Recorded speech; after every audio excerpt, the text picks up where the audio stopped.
Hello ಸ್ನೇಹಿತರೆ, ಎಲ್ಲರಿಗೂ ನಮಸ್ಕಾರ. ಕಾವ್ಯ ಯೂಟ್ಯೂಬ್ ಚಾನಲ್ಗೆ ಎಲ್ಲರಿಗೂ ಸ್ವಾಗತ. ಈ ದಿನ ನಾನು ತುಂಬ ರುಚಿಯಾಗಿ ವರ್ಷಕ್ಕೊಮ್ಮೆ ಸಿಗೋದು ಇದು ಬಿದಿರು ಕಡಲೆ, ಅದರಲ್ಲಿ ಪಲ್ಯ ಹೇಗೆ ಮಾಡ್ಕೋಬೇಕು ಅಂತ ತೋರಿಸ್ಕೊಡ್ತೀನಿ. ಚಪಾತಿಗೆ, ಪೂರಿಗೆ, ದೋಸೆಗೆ ಮತ್ತು ಸೈಡ್ ಡಿಶ್ ಆಗೂ ಇದನ್ನ ತಿನ್ಬೋದು. ನಾವು ಸಿಂಪಲ್ಲಾಗಿ ಮಾಡ್ಕೋಬೋದು. 2 ನಿಮಿಷದಲ್ಲಿ ಈ ಪಲ್ಯ ರೆಡಿ ಆಗುತ್ತೆ. ಬೇಕಾಗೋ ಪದಾರ್ಥ ಮಾಡೋ ವಿಧಾನ ತೋರಿಸ್ತೀನಿ. ಅದಕ್ಕಿಂತ ಮುಂಚೆ ನಾನು ವೀಡಿಯೋ ಸಬ್ಸ್ಕ್ರೈಬ್ ಮಾಡ್ಕೊಳ್ಳಿದ್ರೆ ಹೀಗೆ ಸಬ್ಸ್ಕ್ರೈಬ್ ಮಾಡ್ಕೊಳ್ಳಿ. ಹಾಗೆ ಮೇಲಿರೋ ಬೆಲ್ ಬಟನ್ ಕ್ಲಿಕ್ ಮಾಡಿ ಲೈಕು, ಶೇರು, ಕಮೆಂಟ್ ಮಾಡೋದು ಮರಿಬೇಡಿ. ಬನ್ನಿ ಹೇಗೆ ಮಾಡಬೇಕಂತ ತೋರಿಸ್ಕೊಡ್ತೀನಿ. ಬನ್ನಿ ಬೇಕಾಗೋ ಪದಾರ್ಥ ಮಾಡೋ ವಿಧಾನ ತೋರಿಸ್ಕೊಡ್ತೀನಿ. ನಾನು 1 ಬೌಲ್ ಆಗೋಷ್ಟು ಕಡಲೆ, ಬಿದಿರು ಕಡಲೆ ತೊಗೊಂಡು ನೀಟಾಗಿ ಚಿಕ್ಕದಾಗಿ ಈ ತುರಮಣೆ ಇರುತ್ತಲ್ಲ ಅದರಲ್ಲಿ ತುರುಬ್ಕೊಂಡಿದ್ದೀನಿ. ನೀವು ಚಿಕ್ಕದಾಗಿ ಕಟ್ ಮಾಡ್ಕೊಂಡ್ರೂ ಪರವಾಗಿಲ್ಲ. ಒಗ್ಗರಣೆಗೆ ಎಣ್ಣೆ, ಸ್ವಲ್ಪ ಈರುಳ್ಳಿ, ದಪ್ಪ ಈರುಳ್ಳಿನ ಸಣ್ಣದಾಗಿ ಹಚ್ಕೊಂಡಿದ್ದೀನಿ. 1-2 ಒಣಮೆಣಸು, ನಾನು ಒಂದು ದಪ್ಪ ಬೆಳ್ಳುಳ್ಳಿನ ಸಿಪ್ಪೆ ಬಿಡಿಸಿ ಈ ಥರ ಚಚ್ಕೊಂಡಿದ್ದೀನಿ. ಸ್ವಲ್ಪ ಕರಿಬೇವು, ಕೊತ್ತಂಬರಿ ಸೊಪ್ಪು, ಚಿಟಿಕೆ ಅರಿಶಿನ, ರುಚಿಗೆ ತಕ್ಕಷ್ಟು ಉಪ್ಪು ಮತ್ತು 1 ಸ್ಪೂನ್ ಧನಿಯಾ ಪೌಡರು, ಅರ್ಧ ಸ್ಪೂನು ಅಚ್ಚಕಾರದ ಪೌಡರು. ನೀವು ಖಾರ ಏನೋ ತಿಂತೀನಿ ಅಂದರೆ ಆ್ಯಡ್ ಮಾಡ್ಕೊಬೋದು. ಈಗ ಹೇಗೆ ಮಾಡೋದು ತೋರಿಸ್ಕೊಡ್ತೀನಿ. ನಾವು ಮೊದಲಿಗೆ ಬಿದಿರು ಕಳೆನ ಬೇಯಿಸ್ಕೊಂಡ. ಈಗ ನಾನು ಈ ಬಿದಿರು ಕಳೆನ ಒಂದು ಕುಕ್ಕರ್ಗೆ ಸೇರಿಸ್ಕೊತೀನಿ. ನೋಡಿ ನಾನು ಬಿದಿರನ್ನ ಕುಕ್ಕರ್ಗೆ ಸೇರಿಸ್ಕೊಂಡಿದ್ದೀನಿ. ಈಗ ಚಿಟಿಕೆ ಅರಿಶಿನ ಸೇರಿಸ್ಕೊತೀನಿ, ಹಾಗೆ ಸ್ವಲ್ಪ ಉಪ್ಪು ಸೇರಿಸ್ಕೊತೀನಿ.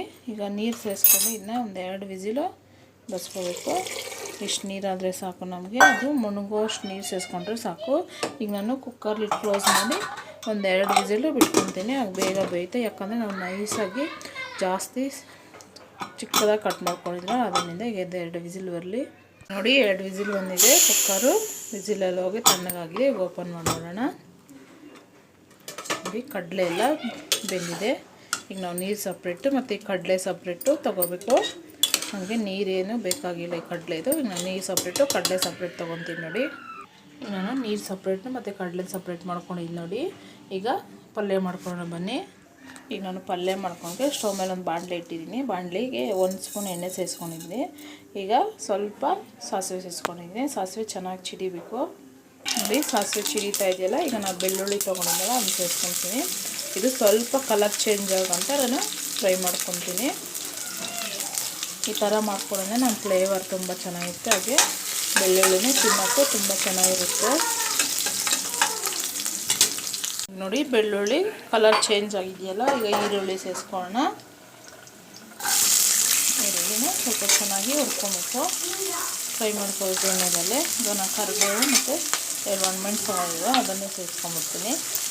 ಇನ್ನು ಚೆನ್ನಾಗಿಲ್ಲ 5 ನಿಮಿಷ ಚೆನ್ನಾಗಿಲ್ಲ ಹುರ್ಕೊತೀನಿ ಎಣ್ಣೆಯಲ್ಲೇ. ಈರುಳ್ಳಿ ನೋಡಿ ಲೈಟಾಗಿ ಅದು ಕಲರ್ ಚೇಂಜ್ ಆಗಿದೆ. ಈಗ ನಾನು ಧನಿಯಾ ಪೌಡರು, ಅಚ್ಚಕಾರದ ಪೌಡರು, ಚಿಟಿಕೆ ಅರಿಶಿನ ತೊಗೊಂಡಿದ್ದೆ, ಅದನ್ನು ಸೇರಿಸ್ಕೊಂಡಿದ್ದೀನಿ. ನಾವು ಬೇಯಿಸೋಕ್ಕೂ ಆ್ಯಡ್ ಮಾಡ್ಕೊಂಡಿದ್ರೆ ಈಗ ಪಲ್ಯಕ್ಕೂ ಸ್ವಲ್ಪ ಸೇರಿಸ್ಕೊತೀನಿ. ಇನ್ನು 1-5 ನಿಮಿಷ ಈ ಥರ ಫ್ರೈ ಮಾಡ್ಕೊಳ್ಳೋಣ. ಮಸಾಲೆ ಚಪಾತಿಗೆ, ರೊಟ್ಟಿಗೆ ಮತ್ತು ಹಾಗೇನೂ ತಿನ್ಬೋದು ಇದನ್ನ, ಈ ಕಡಲೆ ಪಲ್ಯನ. ಆದರೆ ನಾನು 2 ದಿನ ಇದನ್ನ ಚೆನ್ನಾಗಿ ತೊಳೆದು ಕಟ್ ಮಾಡಿ ನೀರಲ್ಲಿ ನೆನೆಸ್ಕೊಂಡಿದ್ದೆ. ನಾನು 3ನೇ ದಿನಕ್ಕೆ ಈ ಪಲ್ಯ ಮಾಡ್ತಾಯಿರೋದು. ನೀವು ಅಷ್ಟೇ ತಂದಿದ ತಕ್ಷಣ ಮಾಡಬಾರ್ದು. ಚೆನ್ನಾಗಿ ಕ್ಲೀನಾಗಿ ನೀಟಾಗಿ ಕ್ಲೀನ್ ಮಾಡಿ ಮತ್ತು ಅದನ್ನ ನೀರು ಹಾಕಿ ಎತ್ತಿಟ್ಕೋಬೇಕು. ಹಾಗೆ 1 ದಿನ ಆದಮೇಲೆ ಇನ್ನೊಂದು ದಿನ ಅದನ್ನ ನೀರು ಚೇಂಜ್ ಮಾಡ್ಕೋಬೇಕು. ನೋಡಿ ಇಷ್ಟು ಮಿಕ್ಸ್ ಮಾಡ್ಕೊಂಡು ಈಗ ನಾವು ಬೇಯಿಸ್ಕೊಂಡಿರೋ ಕಡಲೆ ಅದನ್ನ ಸೇರಿಸ್ಕೊಳ್ಳೋಣ. ನೀವು ಬೇಕಾದರೆ ಇದ್ರ ಜೊತೆ ಕಾಳು, ಮತ್ತು ಕಾಳು ಬೇಕಾದರೂ ಸೇರಿಸ್ಬೋದು. ಕಡಲೆಕಾಳು ಯಾವುದೇ ಕಾಳಾದ್ರೂ ಬೇಯಿಸ್ಕೊಂಡು ಸೇರಿಸ್ಬೋದು. ಈಗ ನಾನು ಚೆನ್ನಾಗಿ ಒಂದು ಸರ್ತಿ ಮಿಕ್ಸ್ ಮಾಡ್ಕೊತೀನಿ. ನೋಡಿ ಇದನ್ನ ನಾನು ನೋಡಿ ಎಲ್ಲನೂ ನೀಟಾಗಿ ಮಿಕ್ಸ್ ಮಾಡ್ಕೊಂಡಿದ್ದೀನಿ. ಈಗ ಲಾಸ್ಟ್ಗೆ ಕೊತ್ತಂಬರಿ ಸೊಪ್ಪು ಹಾಕಿ ಈಗ ಒಂದು ಸರ್ತಿ ಮಿಕ್ಸ್ ಮಾಡಿಕೊಂಡ್ರೆ ಬಿದಿರು ಕಡಲೆ ಪಲ್ಯ ರೆಡಿಯಾಗಿದೆ ಅಂತ. ನೋಡಿ ನೀವು ಉಪ್ಪು ಚೆಕ್ ಮಾಡಿಕೊಂಡು ಕಮ್ಮಿ ಇದ್ದರೆ ಆ್ಯಡ್ ಮಾಡ್ಕೊಬೋದು. ಈಗ ನಾನು ಬೌಲ್ಗೆ ಸರ್ವ್ ಮಾಡಿ ತೋರಿಸ್ತೀನಿ.